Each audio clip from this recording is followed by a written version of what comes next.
If you don't mind having to go without things, it's a fine life. Though it's not all jolly or pleasure outings, it's a fine life. When you got someone to love, you'd forget your cares and strife. Let the broods look down on us, let the wide world frown on us, it's a fine, fine life. Oh, just oh, Mark. This was the Cleveland Street Workhouse, and is this the work? The question is this the workhouse that inspired Charles Dickens for the workhouse in Oliver? Well, it's a good candidate actually, because Charles Dickens lived in this road, Cleveland Street, on two occasions. Once when he was 4 years of age in 1816, which he probably wouldn't have remembered the workhouse in, but when about 14 years later, when he was 18, in 1830, he moved with his family back to the very same house. It was a workhouse for about 100 years, I understand it, from the 1770s, and then it became a sort of infirmary, and then they took it over by Middlesex Hospital then. And since 2019, they've been just converting it into flats. What a contrast to luxury flats. And I wonder if the people who live in here, or will live in here, will realise it's a prototype for the workhouse in Oliver Twist. It would be funny if they watched over Christmas Oliver. Not realised. And they were singing along to glorious food, cold jelly and custards. And particularly if they want second helpings, if they ask for more. What's up? Can I have some more? More.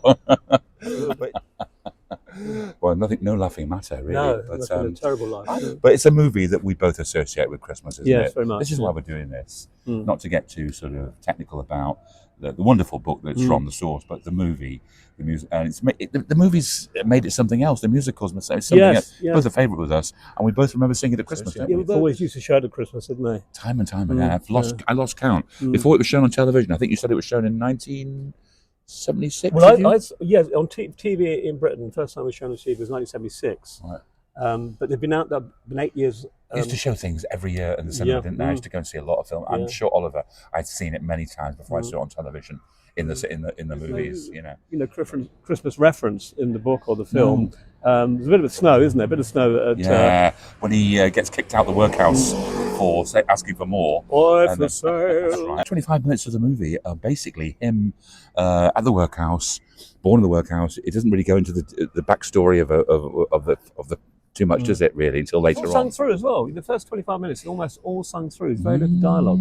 That's a good point. It's quite an interesting... then you get sold to the Sowerburys, Leonard Rossiter, and they're doing a great turn. Who's Mrs. Sowerby? That's Hilda Baker. Hilda Baker, yeah. Standing bar. And then Noah Claypole gets in trouble with him. He's an interesting character. We'll talk a bit more about him, because in the original book, which we're going to reference a bit, though this is mainly the movie, isn't it, we're doing, he comes to London, doesn't he? He doesn't, of course, in the movie. It's Kenneth Cranham, isn't it? Kenneth Cranham, yeah. In an early role. Then he escapes from the Sowerburys. And how far is it from London? And I've heard Dunstable they mentioned in the film, don't they? In the screenplay. Now, who was the guy that wrote the screenplay? Vernon Harris. As we're going to find out through the course of this little film, there are things that he put in the screenplay which aren't necessarily in the novel, which are interesting things. And then he winds up on this fruit and veg cart, and then in London, I think it's St Paul's, where he looks out of the basket with the lettuces. In the film, though. That happens in the novel. It's Barnet. He meets the Artful Dodger, which is quite a bit out of London. That's quite a bit out of London, isn't it? Now, that was because he says, doesn't he? I know, even the Artful Dodger, Jack Wilde, brilliant. Says he's going to London. But in the screenplay by Vernon Harris, it refers to Paddington Green. Oh right, which isn't that far, is it? No, but I mean, even in the film, when he meets Oliver, he just takes him round the corner to Fagin's den. So in the film, it can't be very far from... I think we should go and find Fagin's den, don't we? Yeah, let's find Fagin's den. Let's go and find Fagin's den. Yeah, here we go. In this life, one thing counts. In the bank, large amounts. I'm afraid afraid these don't grow on trees. You've got to pick a pocket or two. So this is Saffron Hill, but Field Lane was this end of it, the south end of it, where Fagin's den was. Notoriously awful place, wasn't it? Back in the day, full rookeries, dreadful place, and handkerchiefs. Yes, it was said if you had your handkerchief stolen at one end of the street, you can buy it back again at the other end of the street. Large amounts don't grow on trees. You've got to pick a pocket or two. Fagin was actually based, wasn't he, on a real person? Yes, a guy called Ike Solomon, who ran a gang of boy pickpockets in Whitechapel, actually. This is in the 1840s. And he was caught, Ike Solomon, and then transported to the penal colonies in Australia. And it was a sort of dilapidated house that Dodger takes Oliver to, isn't it, down here? And knocks on the password, isn't there, to get in? It doesn't really require much imagination, does it, to take this back? No. There we go, Saffron Hill.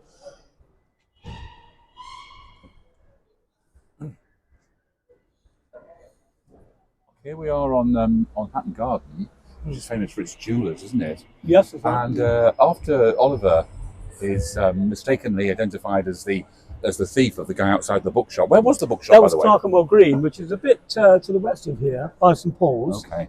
And but he runs off and he's caught, and then he's brought to the police station, or was it magistrate's court? Magistrate's Court, Which was here on 54 Hatton Garden. and we're standing outside 54 Hatton Garden. Yeah, today.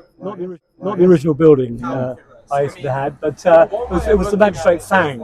It was based Fang, yeah, in Oliver Twist, but he was based on a real life magistrate. Chinese. No, a real life magistrate called Lang.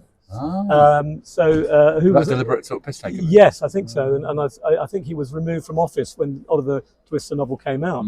And this is where, of course, poor Oliver, terrified, is I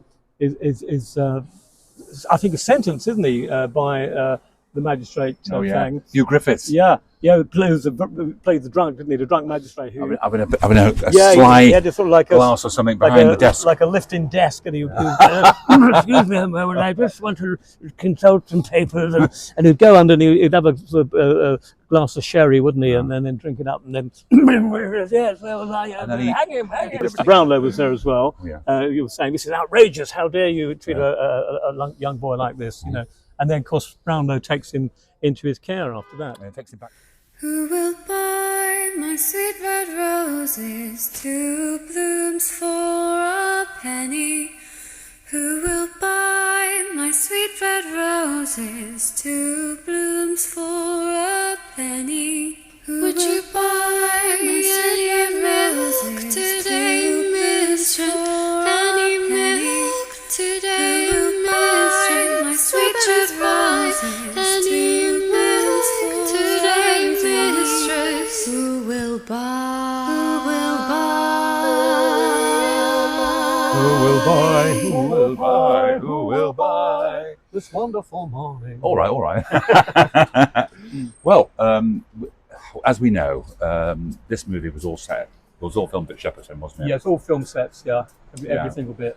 But John Box, who was the production designer, and things like Dr. Zhivago and Manifold Seasons, must have had some sort of template for it. The obvious one is the Royal Crescent in Bath. Yeah. Which is now this is the Royal Crescent here in London. Did you know there was a Royal Crescent in London? This is it. And it's actually technically Holland Park, a pricey part of London, isn't it? Part of London, yeah. Oh yeah. So it fits that Mr. Brownlow would live here, wouldn't it? Well, but it's actually in the novel. He lives in Pentonville. I knew you'd know that.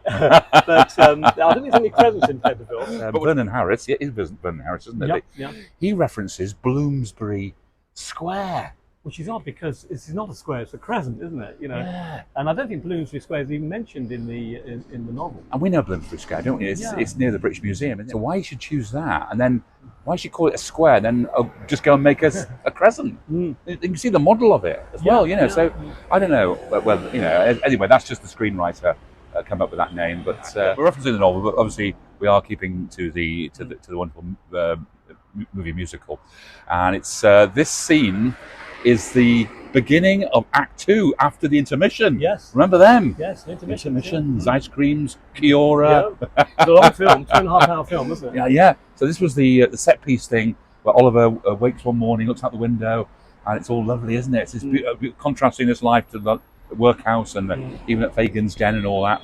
And he looks out. He sees the street sellers coming along, the knife sharpeners and the singing the blue, flower sellers, yeah, and dancing window cleaners, as we know one of them. We'll talk about him later on, Barry, and the policeman and the guardsman. Yeah, and it was we've even got a trash cart coming around. Even trash carts coming around this area. We need some flower sellers. We need some knife sharpeners now, don't we? Some people have said when we've done tour guiding, haven't we, over the years? We know about what tour guides will come out with some rubbish, don't they? I've even heard Park Crescent, which is near Regent's Park, mentioned. But you told me this about this being mentioned on a tour commentary? Yes, on a tour bus commentary, it was referenced as being where it was filmed, which is complete nonsense because, as I say, it was filmed on a film set in Shepperton. Right. But it looks the part, doesn't it? It does look the part. But they said the tour buses would have come down the Bayswater Road, which is just over there. They used to stop there, actually. We've got a bus coming by. It's a bus route round here. Who knew? Broadly speaking, it's the same layout. Just where that bus has just turned in the background, there was a way in that way. The houses are a bit more. I think they've got in the movie. They've got like 3 stories. This has got an extra story on the top. I don't know when this was built. When was this built? Do you know? I would have said early 19th century. Early 19th century. Yeah. Not quite. It's not quite. It's not 18th century, is it? No. You got the balconies, haven't you, where Oliver was? Oh yeah. Yeah. Imagine Oliver at one of them balconies behind us there. He could be there, looking out. Yeah. And you got the gardens in the middle, probably key gardens. Only the people that means we're not allowed in there. Got Bill Sykes and the Artful Dodger sneaking around in the tree, trying to plan to kidnap Oliver. Nab him. Yeah. Afterwards. What have I to do to keep this sky so blue? There must be someone who will buy. Small pleasures, who would deny us these? Gin toddies, large measures, no skimping if you please. I rough it, I love it, life is a game of chance. I never tire of it, leading this merry dance. So we're back on Saffron Hill, where we were before, but just up from Field Lane, where we were talking about Fagin's Den, weren't we? It looks a bit quite genteel. Yuppified. Yeah, you can't imagine Fagin being given short shrift in there these days. I don't think he'd be allowed in here today. Bill Sykes certainly wouldn't be allowed with his dog in here, would he? No. So we're going to have a drink? Yeah. Sure.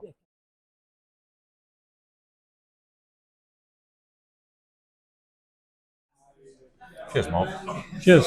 Bless you. So we're in the 1 ton, the Three Cripples. It's a bit of a stretch to imagine this place as the Three Cripples in the film, isn't it? The movie. Yes. With an open plan with his arches on the edge of the River Fleet. The River Fleet, of course. The valley, the Fleet ditch. Yeah, that effectively. Tell you what, Mark.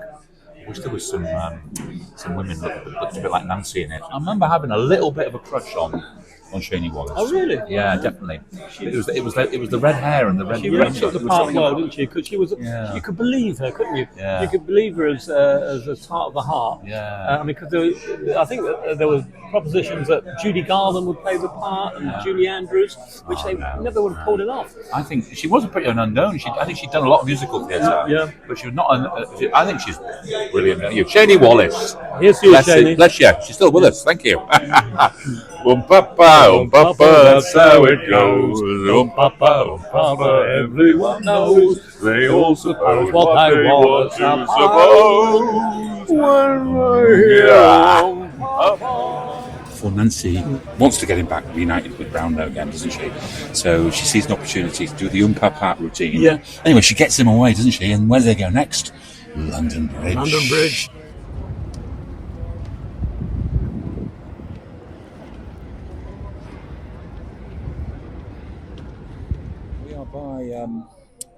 London Bridge. In fact, this is a bit of a fragment of the original London Bridge. Yeah, Well, because- the old London Bridge before the new one. Well, famously, the previous London Bridge was dismantled in the 1960s and sold to an American millionaire for $2 million.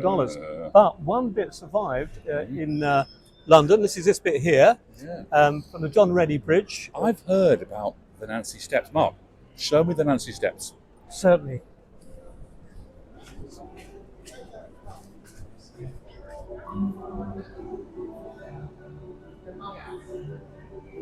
Yeah, but I've heard that people were referring to these as the Nancy Steps before the movie even. Probably because it's, you know... The movie popularised it. Yeah, but I mean, it was a big scene in the novel.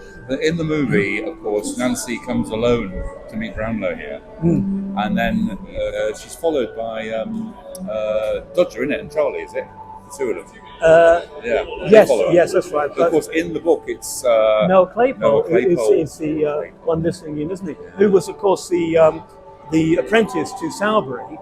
In the novel, he comes to London and becomes part of Fagin's gang. And, but the important thing is they mistakenly think that she's going to peach on them all. But she's not, is she? No, she really wants to keep them all safe. Yes. She's just interested in Oliver's welfare. That's right. Bless her. But they think she's going to peach, and then they report back.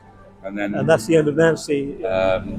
Nancy tries to deliver Oliver to the steps, looking up towards Brownlow, but then Bill moves in, grabs them, and clubs Nancy to death.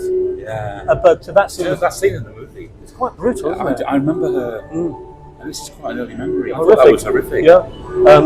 But really, of course, in the novel, she doesn't get murdered here, does she? She just meets Brownlow here, or attempts to meet Brownlow here. Nancy wasn't murdered here. Nancy was murdered back at their place they were sharing. In Bethnal Green. It's Bethnal Green. Yeah, yes, which is where I come from, Bethnal Green. Bethnal Green, Mark's from Bethnal Green. Yeah. And so it's not Jacob's Island, but we're going to go to Jacob's Island, aren't we? Now we're going downriver beyond Tower Bridge to Bermondsey and Jacob's Island. Jacob Street, Jacob's Island. Yes, well, Jacob's Island would have been here, an island created by the Folly Ditch, which I think was an offshoot of the River Neckinger. Neckinger, yeah. Which comes from people being literally hanged, Oh, isn't really? it? Neckinger, I think. So it was a place where people Bill Sykes didn't live here, did he? No. He came here. A place where criminals come to lie low. Don't they, to escape, the law, yeah. The law, A lot of empty houses were here back then. Of course, it's a bit different now. No. We can see the shard in the background, all like a Christmas tree. But this is where, of course, Bill brings Oliver, escaping the mob by the lynch mob, and of course, who's led them to Bill and Nancy. No, Bullseye. Oh, Bullseye. I can't remember Bullseye. Bullseye. Yeah. Bullseye, you come here, boy. Bullseye, I seen you. Now you can't come with me no further. Bullseye, you come here, boy. You come here now, Bullseye. Bullseye, you come here. Bullseye. Bullseye's coming. Bullseye brought them here to Jacob's Island, and of course, great scene, isn't it? And he gets Oliver to loop the rope over the top of one of these high buildings. Of course, there's none of the original buildings are left around here now. It's all changed. But he gets Oliver to loop the rope over, and then he's trying to swing over to the other side of the building, isn't he? Well, he does make it, and he's up on top of the building, and then somebody shoots him. The policeman shoots him. And he swings, doesn't he? Yeah. But in the book, He's accidentally hangs himself, doesn't he? Yeah. The sort of noose comes up to his neck. He's putting the loop over him, but then he sort of stumbles, and then the loop tightens round, and he gets hanged, and he's swinging there. Yeah, he's just swinging. Yeah, very atmospheric, back and forth, swinging like that. And Oliver's there, and all the crowds are looking up, and then what happens? The Artful Dodger sees an opportunity, for a bit of a dip. Yeah. It's a nice little bit, that, isn't it? It takes the edge off it, doesn't it? Very nice, yeah.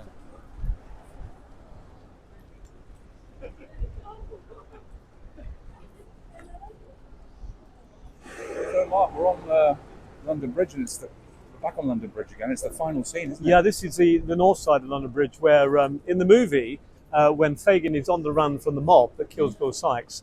He finds himself here on the north side, and he sings a reprise of reviewing the situation when out pops the Artful Dodger with a newly stolen wallet. And we know where he's got that, don't we? And then, of course, they dance over the bridge to the south side of Southwark for new adventures. Is it Into the Sunset or the Sunrise? Well, I think it's the sunset. Could be either way. Yeah. Of It's course, a lovely scene, actually. if you read the novel, it all ends a bit differently because Fagin is hanged outside Newgate Prison near St Paul's, and the Artful Dodger is transported to the penal colonies in Australia. I think I prefer the movie. Yeah, it's much better. Isn't it? Great double act. Yeah. Ron Moody and Jack Wales, bless them both. Should we attempt to dance off into the sunset? I don't think so. No. I know that I'll go anywhere for your smile. Anywhere for your smile. Everywhere I'd see. So, here we are at the Friend at Hand pub, just round the corner from 48 Doughty Street. Where Charles Dickens was living at the time that he wrote Oliver Twist, he wrote it there, 1837. Now, 48 Doughty Street, is there? 48. Yeah. Now the Dickens House Museum. Yeah. Of course, it was all serialised, wasn't it? Yes. People forget that. That's why some of the storylines appear a bit convoluted. A bit rambling, isn't it? It was like he's making it up as he goes along with these little subplots and things. Right, yeah. But still great. But I think the musical is the perfect version of Oliver. Yeah, it really edited it down. Yeah. What do you think? What do you think of it? I think we would have loved it because, the songs are wonderful for a start, isn't it? I think we would have loved it. Yeah, I think you'd have loved the characters, the way. Should I have another drink? I think it's your round, though, isn't it? Yeah, isn't it? Lined? Of course, only the best. Cheers to you. We've got to say a special cheers to Lionel Bart. Lionel Bart, genius. British Genius. musical ever. I'm not a big fan of musicals generally, but I think Oliver is my favourite. It's on my top 10 list of movies. You had a correspondence with Lionel Bart, didn't you? I was in a show in Acton, West London. Right. And he lived round the corner, famously above a bookies, because he'd lost all his money, hadn't he? He'd sold all the rights to Oliver. I invited him to this play in Acton, and he did write back, and he said, "I'll try and make it." But he never did. Dealings with him, yeah. He never did. Talking of Fagin, Ron Moody. Yeah. Ron Moody. Again, this movie's full of what I think are definitive versions of these characters. Yeah. And he is the definitive Fagin. Definitive, yeah. Nobody's ever going to be a better Fagin than him. And I remember reading, like a lot of people, he found it a bit disturbing, the earlier role, anti-Jewish. And he wanted to do it. He knew that Lionel Bart was Jewish himself. And he wanted to do it like a sympathetic character. He made it into a sympathetic character, didn't he? And, he described it beautifully. He said, sort of do it. I want to do it like a crazy old Father Christmas gone wrong. Yeah. Which is such a good description, isn't it? Isn't that brilliant? Or a Pied Piper, he said, didn't he? Oh, yeah. I remember that scene where he's using his walking stick as a flute. Be back soon, innit? Yeah. Very well, and be back soon. Very well, and bring back plenty. I love your smile. Anyway, so Ron Moody, bless him. Got to say a big, absolute cheers. This is cheers time to Oliver Reed. Oliver Reed, the best Bill Sikes ever. Yeah, again, I think the definitive Bill Sikes. Yeah. I love Robert Newton as an actor, one of my favourite actors as well. He did a great Bill Sikes in the earlier David Lean movie, but Ollie nails it, doesn't he? He was genuinely terrifying, wasn't he? There's something primeval about him, isn't there? Very still, wasn't he? And chilling about him, and that opening scene where he turns up to the Three Cripples, he's just been on the job, hasn't he? And you realise why he's got that big coat, all the hall, and he's getting the bits out, isn't he? The silverware and the crowns, and what's Fagin saying? Beautiful, Bill, beautiful. But he doesn't say a word, does he? Only the best. Doesn't say a word. Doesn't take his eyes off. Not blinking, was it? No. And then suddenly he gets to the end, and Fagin makes the move, and suddenly, quick as a flash. The money. And then what does Fagin say? He says, "Bill, I don't carry cash. There's thieves about." And he says, "Nancy's waiting for you." Yeah. And again, he goes into the pub. Isn't it? That's a genius. And of course, the beginning bit, before you even see Bill, you see the shadow and bullseye. Bullseye. Where is he? Where is he? Bullseye. But he doesn't sing a song, does he? In the stage version, he has Good a song. point. My name is Bill. My name is Bill Sykes. Yeah. Have you seen Tommy? Yeah, you know the rock opera Tommy. I love Tommy, and I love the movie. I love Bill. Oliver Reed sings in that. When you see why they didn't want to sing in Oliver. I'm not sure that was the reason, but well, I think it would have weakened the character. Yeah, exactly. The movie's got so many dramatic bits in it. It's almost, you forget it's a musical at one point, don't you? It's not an obvious musical. It's got so many wonderful drama bits in it, and the Ollie Reed. And the Shaney Wallace. I think we said cheers to Shaney before. She's brilliant, and I love her. But Oliver Reed, bless him, and Shaney Wallace too. And Jack Wilde. Jack Wilde, best Artful Dodger ever. Yeah. I liked Anthony Newley. Yeah, he was good. That sort of cheeky look about him, Dickensian look about him. But nobody will ever, I don't think, equal Jack Wilde as the Artful Dodger. Jack Dawkins, the Artful Dodger. That cheeky face. You met him, didn't you, Jack Wilde? Oh, yeah. I was at drama school, about 1996. And my dear friend Sharon, a friend of hers, who was also on the drama school, Claire, she was called, doing a postgraduate course. She was Jack Wilde's girlfriend. And one night we got invited to the house. About 3 or 4 of us, myself, my friend Ebba, Sharon, and Claire, and then Jack Wilde turned up late. We knew he was going to turn up late, not for the food, and she was worried that we'd bombard him with stories about the past. Look, we're bombarding Jack about that.